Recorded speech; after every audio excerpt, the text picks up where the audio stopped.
Hello everyone, I'm Tracy and thank you so much for being here. Today's video is going to be a rebuttal of the first part of the independent investigation that was ordered by AG Ann Lopez early on, shortly after the fire. Before we get started though, if you have not subscribed yet, please do so before you leave, and like, comment, and share this video so we can let as many people know about the truth.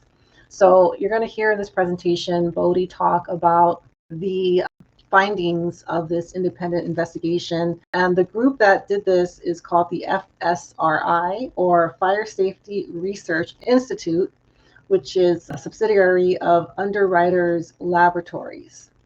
So again, early on, this was ordered. I do feel a little bit of the public pressure to do an external investigation was put on to the government. But as you'll see here, I wouldn't say they found anything significant. In fact, the report says that there was no single identifiable source of this fire. So here's Bodi's presentation.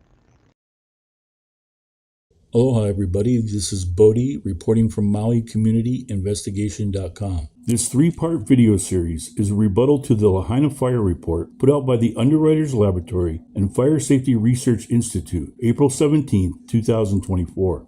Recently, Hawaii's Attorney General released Phase 1 of the Lahaina Fire Report, created by FSRI, known as Fire Safety Research Institute. It clearly makes several statements that this report was generated based on facts, pointing out their position on the fire and how it spread by direct flame, radiant heating, and flying embers. After reading through the report, I could find no mention of a prevailing wind that day. A wind that I know came out of the east-northeast the whole day. A prevailing wind is crucial to a complete report. It is the one telltale of how the fire will spread, so we understand how the fire traveled and how it couldn't. I was concerned as this report makes no mention of the 6:40 a.m. fire in the upper field below the Miko transfer station. Using their fire travel maps and Google Earth, it is my duty to bring to your attention any similarities or discrepancies while sharing the destructive path of the fire. My three-part video analysis of the entire region covers all of Lahaina, Puamana, and Waikuli. I make sure to point out the obvious and overlooked, as well as the unconventional path of destruction that defies science and logic. Mahalo for watching, and stay tuned for the next two videos. First, let's take a look at Chief Ventura of the Maui Fire Department, his presentation of how the fire traveled through Lahaina. Based on the Maui Fire Chief's PowerPoint, the story you'll see only on KITV4. Jeremy is live with us from Lahaina. Jeremy, good morning. Good morning. We learned that it took 1 hour for the fire to go from crossing the Lahaina bypass to making its way into town to arriving and crossing Honoapi'ilani Highway, which cuts through town. The fire was called in at 2:54 p.m. From that point, well, Fire Chief Brad Ventura's presentation to the commission shows us how the fire moved through Lahaina town. Up in this area, 1,500 hours, our units were on scene, this area. By 1522, it had gone from the initial starting area to, it jumped the highway, and it was headed down south.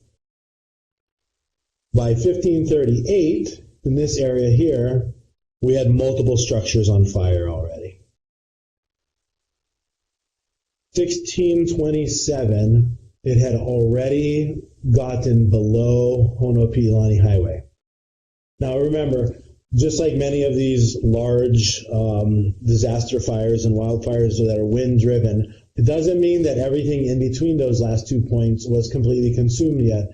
Fire was traveling, and the growth of the fire was caused by embers being driven from area to area. So by 1627, we had fire below the highway area here.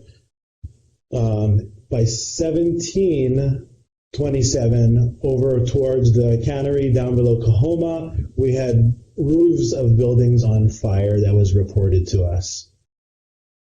And then later, by 1900, Puamana area, the Shaw Street and Front Street near Shaw was fully engulfed. And then later in the evening, Wahikuli, this area about 2133, that's when the homes were impacted on the north end of Wahikuli. At the very top. Using Chief Ventura's fire presentation of where the fire started is where this video begins. Puamana to the right and Waikuli to the left. Zones 1, 2, and 3. Zone 1 from Lahaina Luna at the top all the way down to Front Street, while the border on the left is Kahoma Stream, and the border on the right is Lahaina Luna Road. What you see here, looking at Google Earth, is both borders on each side, along with everything outlined in yellow that are structures that didn't burn. Anything in red is either a fire line or something that completely burned. So here we're looking from the top down of Lahaina Luna to the bypass. From the bypass up Kahoma Stream, around the intermediate, and then up around the high school, displaying the solar farm. Then we move to the area where the fire first started, right below the Miko transfer station. From there, we move down to the next lot, right below the home in the cul-de-sac. And then we move on down to the third lot, where some of you might remember Eric West reporting on 2 vehicles that incinerated with no more fuel than just grass, dry grass. Very suspicious. And none of these houses on this side of Lahaina Luna Road had burned. Making our way below the bypass, this is where it gets pretty interesting. Despite these structures that were on fire being so close to the others, none of these above the red line caught fire. Now I'm sure most of you will find this very interesting. This is a Chevy truck, and we're going to zoom in on it and then go down to ground level. Based on these pictures alone, it's going to be hard for me to believe that this was some ordinary fire. When a Chevy truck brand new like this can burn only halfway. As we zoom out, we can see the red outline. This is the boundary of the fire. We can see how it traveled with and against the wind. On the left, where the first home burned, the fire then traveled down and made a 90-degree right turn. Then it turned and traveled uphill. Then worked its way down to this home. Clearly, every home burned around this one. Looking closer, we can see fresh lumber for an addition on the home.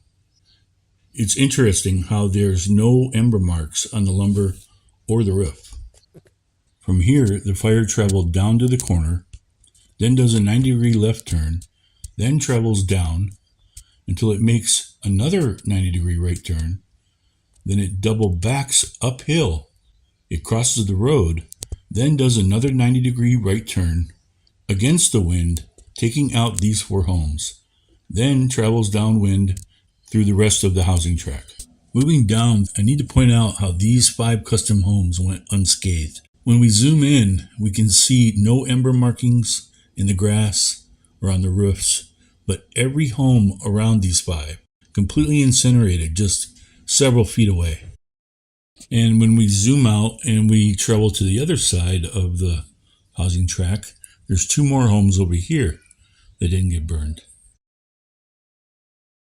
And traveling back to the Kahoma Stream side, we see this one house here that went unscathed while everything else burned.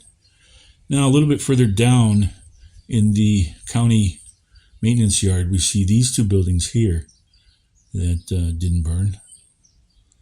And now we're going to travel over towards Lahaina Luna Road, and I cover just on the other side of Lahaina Luna the Federal Credit Union here on the corner that didn't get burned, while the Shell gas station across the street did. This building here didn't get burned. I don't know what building that is, but those 2 made it. Then we scroll down to the Foodland, and we see the building next to the Foodland didn't burn as well. So traveling over towards the shopping center here, we can see that one unscathed. But what's interesting is this property above it, towards Front Street, where the church was here. And all of these houses inside of the yellow boundary and trees even went unscathed. Then we move over to these 2 apartments that didn't burn while everything around them did. Then we cross the street and we look at these 5 buildings that didn't burn, but in the interior of it, the 3 did.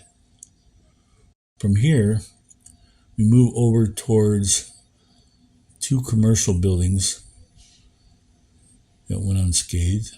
And then we move over towards the mansions. Some people in Lahaina call them McMansions. But there's quite a few here that went unscathed as well. At least a dozen or more.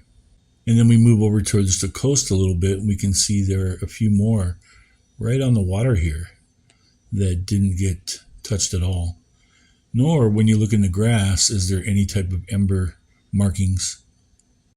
And then we move over toward the boat launch. We can see nothing over there burned. None of the sheds or buildings that they have there. Now, this is what I find interesting. This is a very large village here. I'm not sure if it's condos or townhomes, but quite a few number of them. But when we look carefully in the center here and we zoom down in, we see there are just 4 of these structures, similar to the others, that burned, but nothing else did.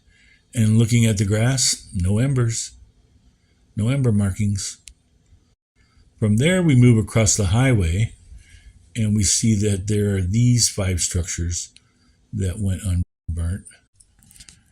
In Zone 1, I showed you 19 areas outlined in yellow that shows all the structures that didn't burn that day.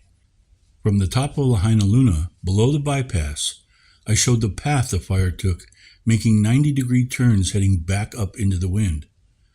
There was over 100 structures that did not burn in Zone 1. In my next video, Zone 2, Pu'umana, there are even more unique incidents of how the fire traveled and what structures it did and did not burn. So I hope you will join me again in my discoveries of this fire. Thanks for watching. I hope you all found that useful. I do want to point out something that I went over a long time ago, and that is when there is a large fire like this, and this is information coming from a arson investigator and a fire captain with a lot of years of experience. Sometimes a fire will not affect a structure because of the materials or some sort of product put on to materials so that it doesn't catch fire. So because we can't know exactly what the materials were of these properties that didn't burn, we can't be 100% certain. But I did want to put out that it is uncanny that certain properties were untouched, whereas other properties were completely leveled. Now, when it comes to picking apart the investigation, there is only so much an observer can do. So again, Bodi was not there to look at these properties, and neither was I. This is just based on the information that was presented by, you saw Brad Ventura, and he was discussing the findings of the independent investigation. I don't believe he was a part of that investigation, even though he is the one presenting this. And if you listen to what he says, he does sound like very unsure and not familiar with what he's reporting on. So I did want to point that out. And again, Brad Ventura was not on the island when this fire took place. And in fact, when the fire was going on, he did not even know that had started until Ellie Cochran, representative of West Maui, called him and asked if she should evacuate. So that's how little he knew about the fire during that time. So anyways, that's going to do it for today. Thank you guys for being here, and I'll see you all soon. Bye.